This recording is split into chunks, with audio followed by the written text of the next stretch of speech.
Hello, everybody. Welcome to Designer Discussions with Jason, Maria, and Mirjam. Today, we're going to talk about how to work with virtual assistants. Welcome to the Designer Discussions podcast. Tune in each week where we discuss marketing, branding, PR, and business advice for design professionals. Are you wondering where to start marketing your interior design business? We are opening the Designer Discussions Marketing Studio, a monthly series of in-depth, actionable content to guide your marketing, PR, and business development. We want to help you transform your business and elevate it to work with your dream clients. VAs is one of the topics that I hear a lot from designers, especially the designers that are one-man or one-woman shops that may need help, but they are not at the point where they can hire someone full-time, but they need assistance. And so VAs are usually the way that they ask, that they want to go, but they ask, okay, so what do I need to look out for? First thing I would say is that you need to have the job priorities in place. So you need to know exactly what you want the VA to do, because if you do not, you're going to waste their time and waste your money. So you need to have clear job descriptions and a clear job outline of what you need the VA to do. And if you can iron out what those job duties are, and then the time frame that you believe this should be able to be done in. So do you need 10 hours a week? Do you need them 20 hours a week? How long do you need them? So now when you go out searching for VAs, you have in your mind, okay, I'm going to spend X amount for 20 hours a week. And so when I interview whoever the VA is, you can actually talk to them about the job duties, time management in terms of this is how long you have. So you have a set amount of time that they could work within, so you can then judge the speed at which they work to see if that's going to work within your parameters. So knowing the job duties is vital because you will waste their time and your money. And I could say this firsthand because when I hired my VA, I wasted the first 2 weeks. I didn't have them. I thought I was clear, but I was not 100% clear. And then when we start working together, she zoomed through everything I thought was going to take a certain amount of hours. And she did it a lot faster than I thought. I had to recalibrate, relook at, okay, well, this is what happens if you complete that within this time. This is what you can work on long term. So I had to reevaluate and relook at all of the job duties so I can iron that out. So I was not wasting her time and my money. So I'm not saying this to designers out there to say, okay, this is what you have to watch out for. I'm saying that because that happened to me. And so I wasted a few hours of her time and money on my side. So knowing the duties and the description is vital. I couldn't agree more with you, Jason. And I'm somewhat still going through this because I hired a VA. Well, it's probably going on 3 months. And I still haven't ironed out everything exactly how I'd like it. And one thing I want to add to what you said is like, they come in not knowing anything about your systems and procedures. So having SOP, like standard operating procedures or tutorials in place that show them how you want things done and is super crucial. And I failed miserably on that front because to me, I've been doing it for so long. So many things seem obvious, but if somebody comes in new into your business, it may not be obvious at all. And so you really have to lay it out step by step to make it easy for them. And you also have to make sure that they have access to all the different programs and systems that you're using, which that it can take, actually it took me a long time to just get that set up and make sure it's working flawlessly. So, and I'm not a fan of systems and procedures, but it's absolutely crucial that you have it in place. I couldn't agree more with the policies and procedures, having those in place. And what I would also say, take a step back and really look at what you're asking them to do, because what Mirjam just said, 9 times out of 10, whatever you're asking them to do is second nature to you. So it's easy to do. You would believe you wouldn't have to train or do anything on it because you know how to do it so easily. So why would you have to teach anybody else? But any task, what you want to do, you want to either write it down or do a video. What I found is you can even use like a program like Loom, which is actually a free program where you can screen record video and walk them step by step over all of your processes. So whatever you're going to ask them to do a Loom video just to show them this is the steps that you need to take to do XYZ. That way, there's no ambiguity. There's not anything that they can misconstrue or say, well, I thought you meant. They could just rewatch the video if they're unsure.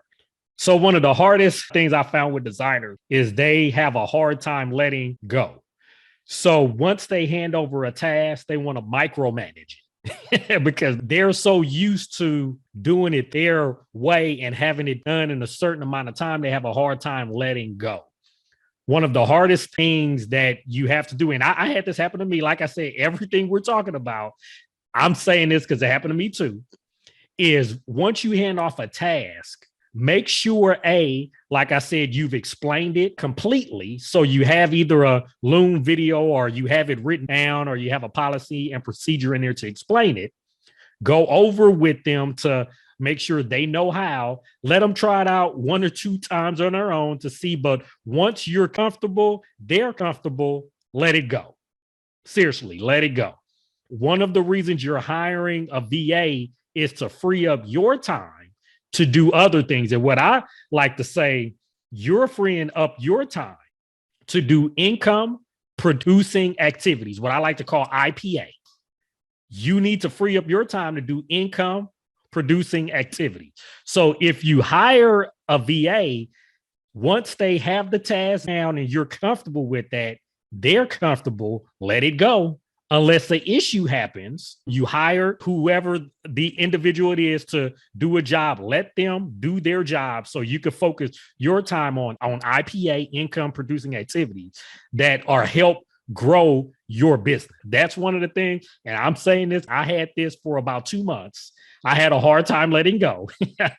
So I'm saying this to all the designers out there, let it go, move on, focus your time on other things that help grow your business. I feel like Jason's going to bust out some of that Elsa stuff from that. What is that Disney movie called? Jason, you got 2 little girls. What is it? Oh, you talking about Frozen? Oh, Frozen. Yeah. So, because Jason's like, let it go. Let it go. Okay. So next, I do want to mention there's a quick and easy way to help manage your VA and keep you on top of things and organized. And it is a free software program out there called Trello. If you are not currently using Trello boards, there are lots of videos online and tutorials on how to use Trello, but you can simply set it up where you use the KABMS boards where each column is a phase of the project. And you can put a task on the board. And as that slides across through the columns of its progress, you can be notified via email what is happening on the work that your VA is performing for you. And at a glance, you can just see what's been done. Plus, you can have those SOPs located there. So even if you have to go from one VA to another, you've already are set up for success, even with the next person who works for you. So I highly recommend looking at Trello and using that as one of your tools to help with project management when you're working with a VA. Because keep in mind, you possibly will be working with someone whose business hours are going to be different than yours. And so that's one of the biggest barriers you're going to have to overcome. So that's why a lot of the comments and statements that Jason and Mirjam had is that you're going to need to have everything very organized and very clear on how you want to have things taken care of. But more importantly, you're going to also have to understand that you're going to wake up in the morning and have to address things that were being done while you were sleeping. So it's going to be great. You're going to have way more stuff done. It's going to be like you have two of you and that you're working 24 hours a day. So I definitely think everybody should look at the opportunity to take on a VA.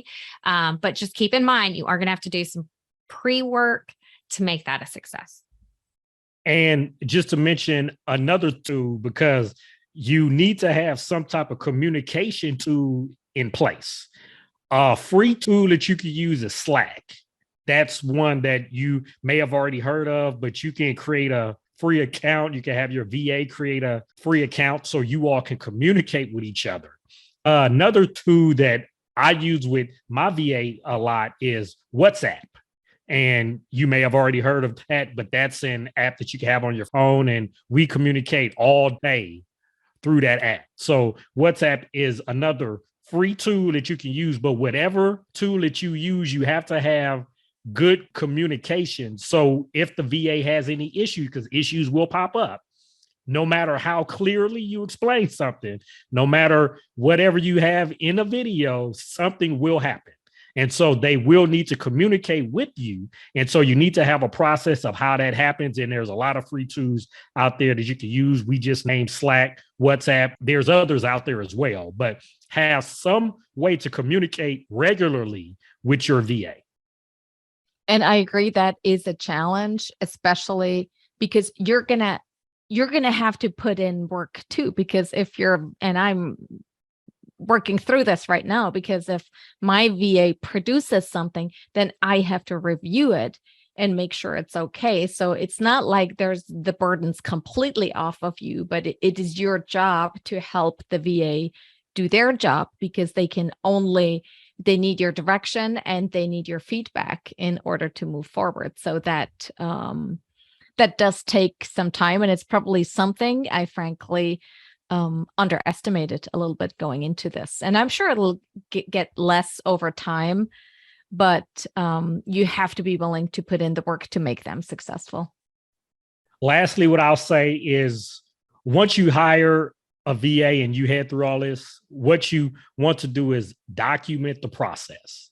Because what'll happen is if you ever plan to hire other VAs or you ever plan to hire other employees, this may be the start of your policies and procedures.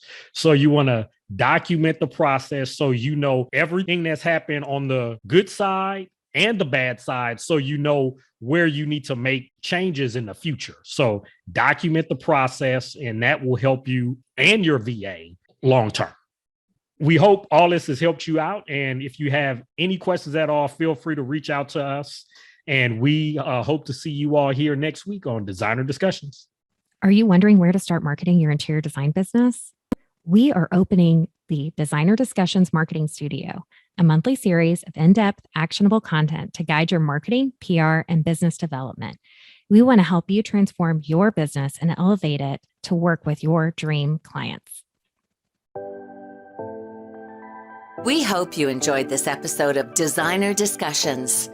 What was your takeaway?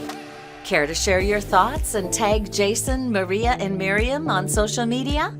You can find them on all platforms at designerdiscussions.com. Don't forget to like, subscribe, and leave a review or comment for this episode from wherever you are listening.